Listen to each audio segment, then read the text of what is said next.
Hi, everybody. It's Talk to Me Tuesdays. It's your girl, Anja, and I'm here with an amazing in-game host who broke barriers and shattered glass ceilings as an in-game host for a minor league baseball team, all while pursuing her true passion of breaking into the industry of mental health. Please help me welcome LaTasha. Woo, woo, woo, woo, woo. Hi, Anja. Hi, how are you? Nadine, how are you? I'm good. I'm good. I'm so happy that you decided to come on my show. Yes, thank you for having me. So, if being in the mental health industry was the goal, how did you find yourself breaking barriers and glass ceilings as an in-game host? Honestly, I like to do different things. I wanted to have fun. I had graduated grad school. I had been grinding for a long time. Like I'm always working. And it just seemed like something fun to do. Like it was close to where I live. And I'm like, you know what? Let me just go see. And it just happened. Not by chance, but it happened. So, was there like an audition posted somewhere and you're like, let me just go to this audition real quick? Yeah, you know what's funny? I looked up, I was Googling one day, fun jobs. Like literally, I was like fun jobs or like, I can't remember like my other search terms, but that was the only thing I was looking for. That popped up. And I was like, oh, Northwestern, oh, that's close to me. Okay, let me see. And they had it listed and I was like, okay, yeah, I'm gonna do that. So, you broke barriers and glass ceilings because you were the first woman to ever have that position and the first woman of color. Yes, ma'am. Yes, What ma'am. did that mean to you? Oh man, you know what? When I first went, I didn't realize that that's what was happening. I assumed that in-game hosts were, I knew they were men, but I assumed that there were more women than there actually were. So I kind of felt like I was going to go and it was going to be this audition process with a ton of women, blah, blah, blah. When I got there, I realized they had only had men and they had only had like one guy for years. And I was just like, okay, wow. So then it was a little intimidating. But then I was just like, okay, so you know what? Actually, why have you never had a woman? And why have you never had a black woman? So that's where that went. How was the audition? Were you nervous then, or did you not realize the, weight of what you were getting into? I definitely did not realize the weight of it. That's one. And then when I went, I wasn't nervous until we were on the field and there was a cameraman and he was like, okay, so you're gonna look at me and I was like, oh wait, I'm sorry, what? Like the camera. I could do this for the crowd, but like the camera, he was like, yeah, the camera's always gonna be here. And I was like, ooh, okay, deep breath. Wait a minute. So when they called you and they're like, we're actually gonna go with you, what was that like when you were selected? So they called me. I hadn't even left the parking lot good before they called me. Like, oh, yes. I think that the person, right, in the position to make the decision was actually watching from the booth. So when I was doing it, he was watching it. And, like we did our pleasantries. I left. I'm in the park. I'm driving out and I get a phone call and I answer. And he's like, hey, so this is so-and-so, so-and-so. And like, hey, just watched you. And we want to know, like, do you want to, can you start? Like, and I was like, are you serious? And he said, we do have someone else that we have to see, but essentially. He's like, actually. Right. And I said, you know what? Okay, look, give me the details. Okay. Then I'll make a decision. Mm-hmm. So every game night, did you go in there knowing that you're like making history, or did you just try and do your job to the best of your ability? Every night that I went in, quite honestly, so I went in saying everything that I do, I always want to do it, number one, with excellence, but it's because like I'm giving, like I need for people to see God's glory through what I'm doing. So it was more or less like, okay, how can you give glory? But then also like, how can you show up as you? like who you really are, what your gifts are, and play to those. Not be somebody else, not do what they expected or what they saw from before. Like it's you. And that's how I approach every game. So something that's like is not unique to you, but like you're a mom, you're also a wife. So how do you pursue your dreams and kind of like do things all over the place and still be a mom and a wife? I tell people I've been a mom I've been somebody's mom longer than I've been an independent person on my own. Like I had my first kid when I was 18. So, and now my kids are adults, and then I have a toddler now. Everything that I do really is because I always wanted to model something different for them. So I had to pursue dreams and I had to go after my goals because I needed for them to see, like, it doesn't matter the circumstances, like you can still do this. That's powerful. So what would you say to like other moms who feel like, hey, like I gotta take care of the household, I gotta take care of my husband, I gotta take care of this, how do I even have time to dream? Like I don't have time for myself, let alone self-care, let alone sit here and fantasize about what I could be. Yeah. You know what? It is yes. So you have to do all those things. But I had to learn how to be patient. I had to learn how to slow down my process. I had to I had to let God prune me because there were a lot of things that I wanted to do, a lot of things that I felt I was talented at, but I was spreading myself thin. And I listened to a lot of different people. Tony Evans this morning, I listened to something he said, when preparation meets purpose, your detours meet your destiny. Yes.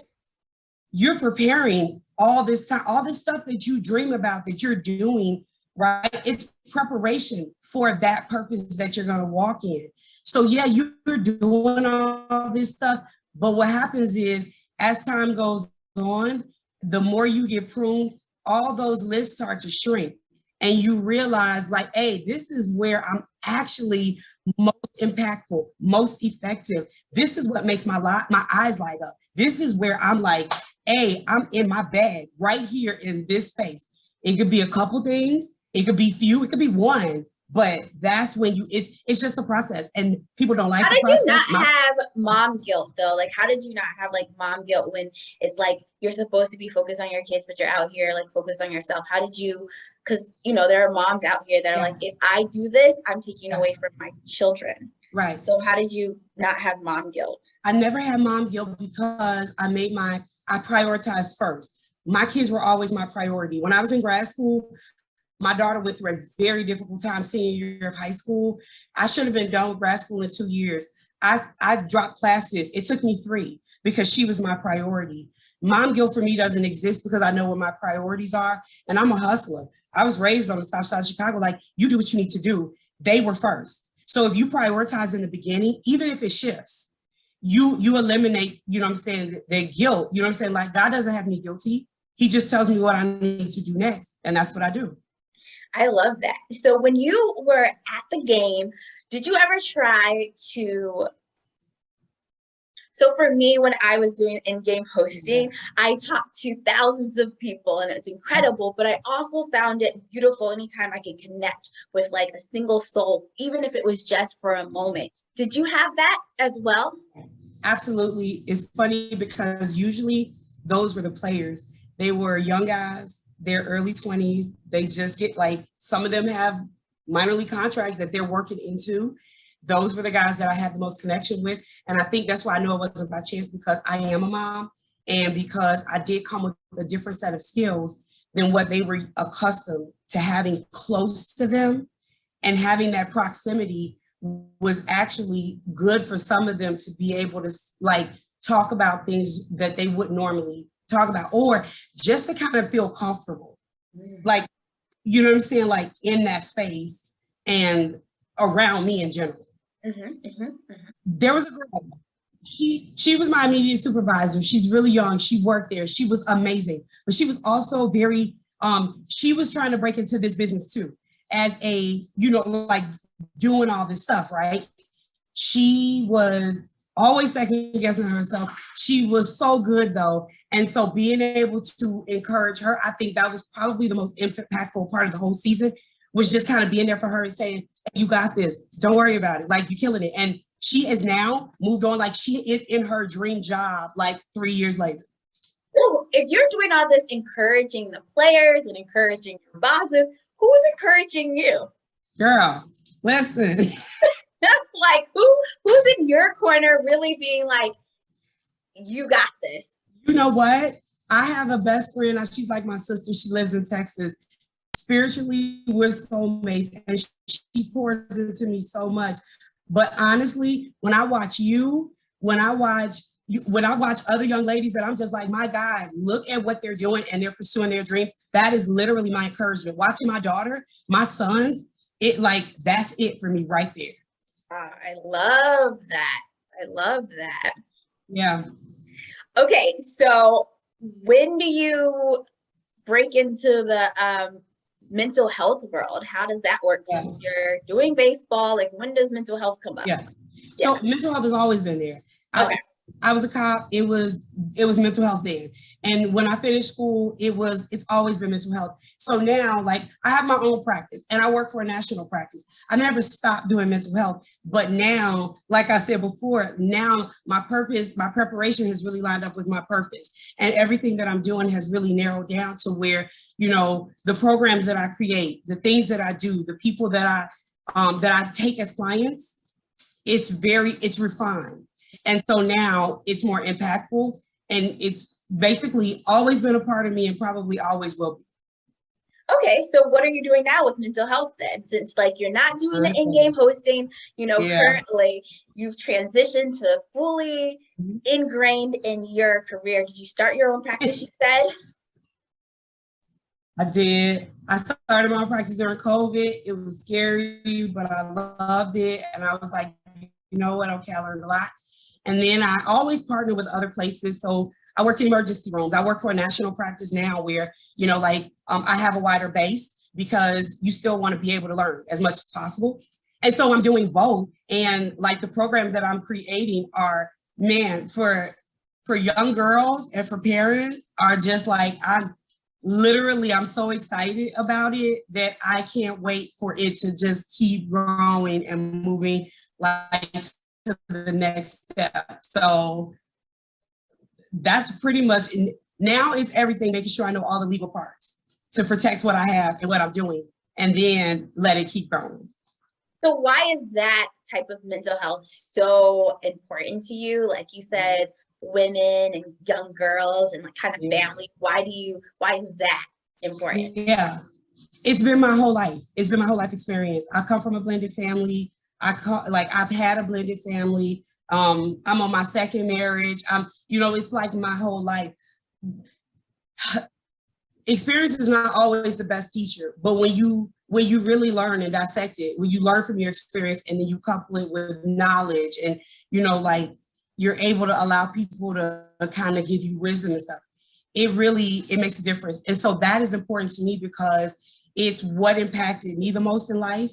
And I know that it's what actually will change the trajectory of your life if somebody is able to intervene or at least show you how to pause a cycle.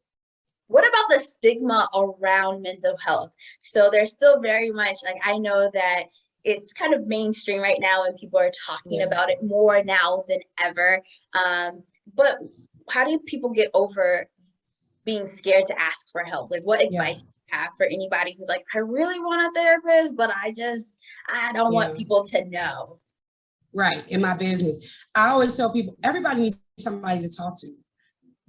People think that mental health is like you need to be at rock bottom or you need to be have some major mental illness like schizophrenia or that's not the case. I put it like this: when I go to my PCP, my doctor, right, my regular doctor, get my checkup, he'll find something maybe and say, hey, so look, I noticed this, but that's not my specialty, so I need to send you to the specialist so that he can check this out or she can check this out. That's the exact same thing. If you go and talk to your mom or you go talk to a friend and they're like, man, you know what? I wish I could help you, but I don't know how. That's not in my wheelhouse. I haven't had that experience, right? Where do you go? Who they gonna refer you to? For some people, it's maybe a pastor. For some people, maybe somebody's grandma. Like you, but that's all a therapist is. Yeah. Yeah. So you should never feel ashamed to ask no, for help, or if you're not crazy if you need a right. therapist. Absolutely not. And honestly, people who are outside of your situation, people who love you have good intentions, but those intentions can sometimes, they don't always give you the best advice because they care about you and they don't want to hurt your feelings. Someone who's outside of your situation has a different perspective. So a lot of times they're actually in a better position to say, hey, did you think about it this way? Or, you know what, have you considered? Sometimes that's all you need. I tell people, you're the expert on you. You already know. You're basically looking for confirmation though. That's so true. But it's only a little bit. And once I say it, it pops right in. So your life has gone through some highs and some lows and left and right. And you seem so well put together. You seem so like you know what you want and you go after it. But how do you deal with those like dark days? Like those days that, I mean, like your first marriage, you said that you like weren't in. Like, how do you get past the things that aren't going right? You know what I mean? Like those, everybody has those moments where you're like, I can't get through this. Like, what do you hold on to? Oh, girl, God is my go-to. Like, there is no other way. I crawl under the bed, I start crying. I find me some scriptures, and I'm like, in my first marriage, I used to put them up literally walls on my mirrors, and he thought I was crazy, and I'm like, you're right, I am crazy. Like, I did not care. I said, God, please get me out of this. I begged for years. I was married the first time for 14 and a half years. I was like, God, what did I do? I know. Can you help me save it? And one day, laying on my floor, cry again before I had to go to work, strapping my gun belt on, and said, you're going to have to help me. Like, I don't know. How do I do this? And he was like, I didn't tell you to marry that man. What'd you say? God said, I didn't tell you to marry that man. Oh. Enough said. Say less. Okay. That was it. After that, I said, okay. So then I learned, stop doing stuff before you vet it. Mm-hmm. Stop putting the cart before the horse. I made a semi-permanent decision for a very temporary problem that I had in my life and things that I was dealing with. And I've done that and I learned from it. So that is my go-to. I literally say, God, please hold my hand, because if you don't, I'm going to screw up. And that's basically that. Yes, absolutely. All I got. So did you ever get a therapist too? Did you get God and a therapist? You know what's funny is I did not get a therapist until my second marriage. Oh. I didn't get a therapist only because I had a mentor when I was in school. And my mentor was a psychologist. Okay. So basically, like but that. You had one. Right. Exactly. A backwards. So I have to ask you about when you were doing your baseball thing, because there was a moment that happened with me. So I just want to know if you kind of had something like this. Is, the game was playing and, a couple of the fans were like, hey, Anja, like, you're always so happy. Like, you're always so, like, so much energy. Like, how, like, why? Like, they wanted to know, like, the secret. Yeah. And I was like, it's not a secret. I just enjoy life. Like, I just really love this moment. And I'm so thankful every day that I come here, that I get to share my excitement and my enthusiasm for life with you guys. So, like, do people ever ask you questions, even out in the community now? Like, how you do it, or like, why are you happy? Or pretty much. I think people ask me that wherever I work. They're like, how do you always smiling? How you always come in here like that? And I'm just, what? It's like, it's just an internal thing, and I'm like, I have to think it could be worse. I don't say that a lot, but it's just like, what? I know where I've been, and what I'm saying? I know where I'm going, but I know that there's more to what I'm trying to do than just like what I see. Yeah. So it's like, so I'm able like to smile. I enjoy life. Like, I love life. And so it just is. It doesn't, it's hard a lot of times, but I still love it. Yeah, absolutely. Yeah. So would you ever, if you like love something, would you ever like, let's see, how do I phrase this? Okay, so following your dreams can get like pretty tricky. And I think everybody's out here trying to be a multimillionaire, but you don't start that way. You know what I'm saying? So how do you feel about working jobs that not necessarily like paying you what you deserve, but it's something that feels right in your soul? Yeah, I think it's a good thing to do. You've heard people say sometimes you have to get things away for free. You like legit. I've done that, but that's a two-sided coin. I've given things away for free that I needed to, and then there were times where I've given things away for free that I shouldn't have given away. And I had to learn when to rein that in so that I wasn't taken advantage of. So it's a learning process either way. And then also, like, let me tell you, girl, I've been a school bus driver. I have been a nighttime security guard after getting off work. I have been so many things and done so many jobs in pursuit of where I'm trying to go. You never know what it looks like. And so I say, you know what? Yeah, that's a part of the process. It's going to happen. If it hasn't happened yet, then you know what? That's some providence. That's a blessing. And maybe you don't have to go through that part. I did. Right? I think most people got a story, whether they want to talk about it or not. Oh, yeah. Oh, for sure. My God. So for anybody who like wants to get into like the mental health field or be an incredible in-game host or just really live their life authentically and true to themselves, what advice do you have for them? I would say whenever you get into something, you might have one mindset. You might think that you're getting into it to do one thing. And then when you get into it, you might see like a lot of stuff that you're like, oh, I don't like this. I don't like, you know what? That's okay. Trust the process, because what happens is you are finding your lane. Like, don't just give up on it altogether because you're like, oh my God, I got into this and I don't even like, this is horrible. I'm not going to make no money. I'm going to be broke. Therapists don't make a lot of money unless they are innovative, they know their lane, and yes. So just stick with the process, pay attention to the things that you are great at, like where you're walking into your purpose, and then allow yourself to define what that is. So that way you are like, okay, I do love this. I am making an impact, and I'm also able to be innovative with other things that I can do, because it doesn't have to just be that one thing and look that way. You can be open-minded, but you got to trust the process and refine what you're doing. So I think that's such a gem. So thank you for giving everybody that gem. I also have a strong belief that people that come from the south side of Chicago are just built different out here in these streets. So can you tell me how you think growing up in south side of Chicago has shaped your life, and how you see things, and how it's made you, you know, the incredible person you are today?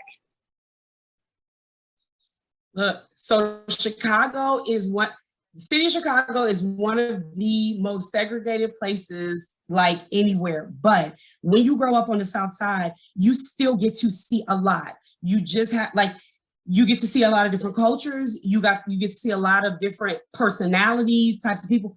If you're paying attention, and you learn a lot about life real fast. And I mean, from government all the way down, you know, to like how things work and politics, the whole nine. I feel like because you are in a place where there are so many examples of so many different things, you become a little bit more well-rounded.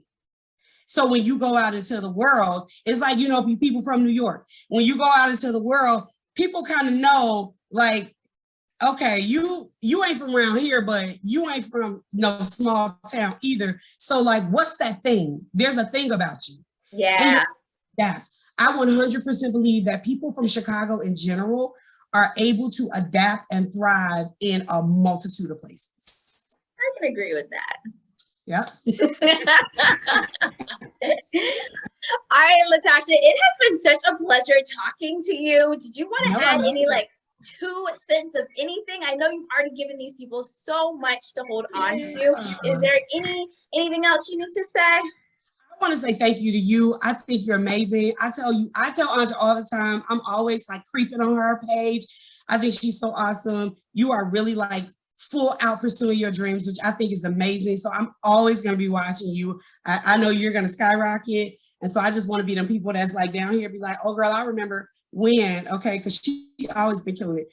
That's really it. Like just to kind of keep you propped up and just say, keep doing what you're doing because I love it. And you go, soon she's gonna be having all the celebrity guests. Oh my goodness. Now, okay?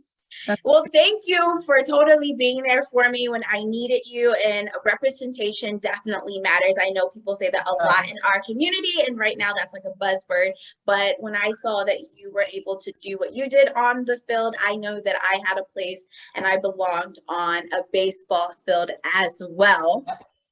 So I just want to say thank you. Now, anybody can follow you. Do you want them to follow you, follow your business? Tell these people. Well, I have an Instagram page that's LaTasha Monique Counseling. And then I have a website that's LaTashaMCounseling.com. And that's really it. I'm trying to get better at my social media. No problem. I will help you out and make sure it's down here so they can find you. Okay, so we got you. Awesome. Thank you. Okay, thank you. You're welcome. All right, guys, you have been listening and watching Talk to Me Tuesdays. It's your girl, Anja. We're going to be here every Tuesday, so make sure you like, subscribe, and make some comments if you're really feeling it. And we'll see you next week. Bye, everybody.